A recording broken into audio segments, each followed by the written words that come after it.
성벽 제거는 거의 완성 단계에 이르렀습니다. 이제 남은 과정은 문짝을 다는 일 뿐이었습니다. 예루살렘 성벽에는 12개의 문이 있었다고 전해집니다. 이 문들에는 문짝을 만들어 달아야만 합니다. 기껏 성벽을 재건했는데 문이 없다고 생각해 보십시오. 그렇다면 성벽은 12개의 구멍이 난 허술한 성밖에는 되지 않습니다. 아가서 2장 15절을 보면은 이런 말씀이 나옵니다. 우리를 위하여 여우 곧 포도원을 허는 작은 여우를 잡으라. 이 말씀에 나오는 포도원은 하나님과 그의 자녀들이 함께 살아가는 천국을 의미합니다. 또한 지상에서는 천국의 맛을 보여주는 가정과 교회를 의미하는 말이기도 합니다. 그런데 이 포도원에 작은 구멍이 있다는 것입니다. 그 구멍을 틈타서 여우가 드나들며 포도를 따먹고 포도밭을 망치는 상황입니다. 그 작은 여우를 잡으라고 합니다. 여우가 작다고 해서 그냥 내버려 둬서는 안 된다는 것입니다. 만약 포도원에 난 작은 구멍을 메우지 못하고 그깟 여우가 포도를 먹어봤자 얼마나 먹겠냐라고 여우를 허용한다면 결국 그 포도원은 농사를 포기하여 황폐해진 포도원과 다를 바가 없기 때문입니다.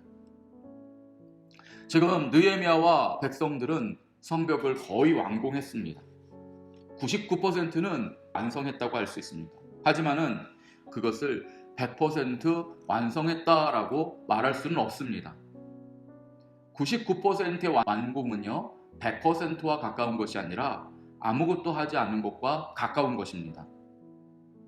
마무리에 해당하는 1%를 마치지 못하면은 열린 12개의 문을 통해서 적들이 제 집을 드나들듯이 할 것이므로 무너진 성, 불탄 성문의 상황과는 전혀 다를 바가 없는 것입니다.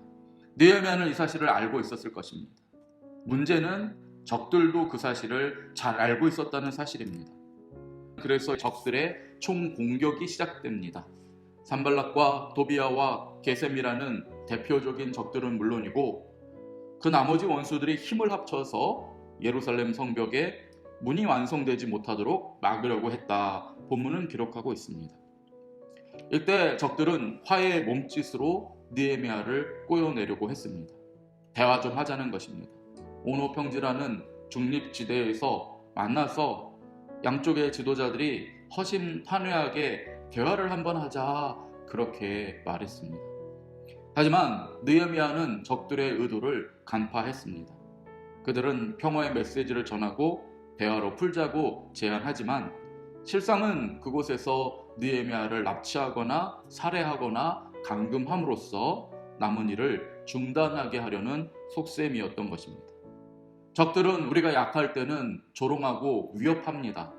그리고 우리가 강할 때는 빛의 사자를 가정해서 우리를 유혹하고 시험합니다. 지금까지는 산발랏을 비롯해서 적들이 어떻게 했습니까? 느헤미야와 백성들을 조롱하거나 협박했습니다. 그때 유다 백성들은 이 적들의 적수가 되지 못했습니다. 마치 이리떼 앞에 양들과 같아서 언제든지 적들이 원한다면 물고 나올 수 있는 먹잇감에 지나지 않았습니다. 그랬던 이스라엘 백성들이 지금은 상황이 달라졌습니다. 영적으로 깨어나기 시작합니다. 하나님의 자녀라는 정체성이 되살아나고 있습니다. 그리고 실제로 성벽을 재건하는 가시적인 성과가 이루어지고 있습니다. 이제 온전한 하나님의 백성으로 살아가게 될 것입니다. 그러면 주변의 적들을 압도하게 될지도 모릅니다. 그러한 사실이 가시화되자 적들은 이스라엘에게 대한 그 공격의 태도를 달리하게 된 것입니다. 전에는 조롱하고 또 위협하고 협박했던 그들이 이제는 대화 좀 하자고 하는 것입니다. 아주 친근한 친구처럼 다가옵니다. 이러한 때에 속으면 안 됩니다. 지난날에는 하나님 앞에서 온전하지 못하여서 세상도 조롱하고 협박할 수 있는 연약한 자였는지 모릅니다. 그러나 하나님의 은혜를 힘입어서 힘도 갖추게 되고 바른 삶을 살게 되면은 그때는 더 치열하고 치밀한 적들의 공격이 빛의 천사를 가정해서 다가오는 것입니다. 그 공격에 속으면은 결국에 99% 완성하고 나서는 1%를 마무리하지 못해서 멸망하는 수가 있습니다. 우리도 마찬가지입니다. 마귀 사탄은 우리가 방심하는 틈을 언제나 노립니다. 99% 해놓고 1% 마무리를 못해서 와르르 무너진 사람들이 너무나 많습니다. 우리 인생은 하나님 나라에 당도하여서 주님 품에 안기기 전까지 안심할 수 없습니다. 적들은 회유책뿐만 아니라 모함과 이간질의 공격까지 하게 됩니다. 본문 5절을 보시면 적들은 봉인하지 않은 편지를 느헤미야에게 보냅니다. 편지가 느헤미야 자신에게 직접 가기 전에 여러 사람들이 회람해 볼 수 있도록 했습니다.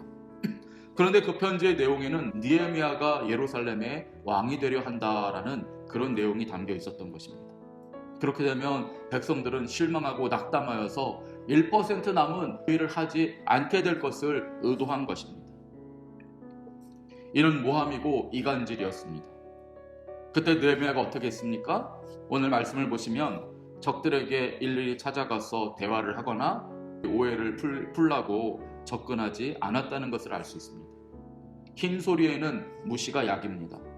적들의 파렴치한 공격에 진지한 자세로 임하면 그것이야말로 적들이 바라는 일이 됩니다. 그 대신에 느헤미야가 집중한 일은 두 가지인데요. 첫 번째는 나머지 %를 완성시키는 것이었습니다. 그동안 해온 99%를 다 잃을 수도 있는 이 위기의 시간에 1% 문짝을 다는 일에 집중했습니다. 그리고 또한 느헤미야가 집중한 것이 무엇인지 이렇게 기록하고 있습니다. 이제 내 손을 힘있게 하옵소서. 느헤미야는 하나님께 기도했습니다. 이제 최후의 일만 남았는데 힘을 주옵소서. 일할 수 있게 하여 주옵소서. 마지막까지 헌신할 수 있게 해 주옵소서. 그렇게 기도했던 것입니다. 참으로 느헤미야가 일으킨 이 기적은 기도로 시작해서 기도로 맞춰진 기도의 기적이었다라고 할 수 있습니다. 느헤미야는 바사 왕국의 수산궁에서부터 기도했습니다. 예루살렘 성이 무너졌고 성문은 불탔으며 이스라엘 백성들은 무너진 성벽 안에서 살면서 온갖 고난을 당한다. 그 이야기를 들었을 때 느헤미야는 하나님 앞에 기도를 시작했습니다. 그때부터 기도하면서 여기까지 왔습니다. 어려운 일이 있을 때마다 더 뜨겁게 기도했습니다. 성경 공부를 하는 중에 우리가 이런 얘기를 했습니다. 요즘에는 절실하게 기도하는 기도 제목이 예전만큼 없지 않은가 생각해보면 참 그렇습니다. 지난날 먹고 살기 힘든 어려움의 시기 때에는 우리들의 기도가 정말 간절했고 뜨거웠습니다. 하지만 지금은 먹고 사는 문제는 걱정이 없어서 그런지 간절한 기도 제목은 없고 그저 뜨뜻미지근합니다. 요한계시록 3장 15절은 다음과 같이 말씀하십니다. 내가 너의 행위를 아노니 내가 차지도 아니하고 뜨겁지도 아니하도다. 네가 차든지 뜨겁든지 하기를 원하노라. 이 말씀은 무슨 뜻입니까? 뜨겁게 기도하고 뜨겁게 사랑하고 뜨겁게 섬기라는 말씀입니다. 특히 인생의 말년이 가까울수록 그래야 합니다. 몸은 점점 식어지고 열정도 점점 냉랭해지면서 우리는 육신의 핑계, 환경의 어려움을 핑계로 삼기 쉽습니다. 하지만 느헤미야와 같은 사람이 되어야 합니다. 느헤미야는 어떻게 했습니까? 99% 완성하고 1% 남았을 때 오히려 박차를 더 가했습니다. 더 힘을 내게 해달라고 주님께 간구함으로써 놀라운 기적을 이루어내었습니다. 오늘 저와 여러분에게도 주님께서 느헤미야와 같은 마음을 주시기를 주님의 이름으로 축원드립니다.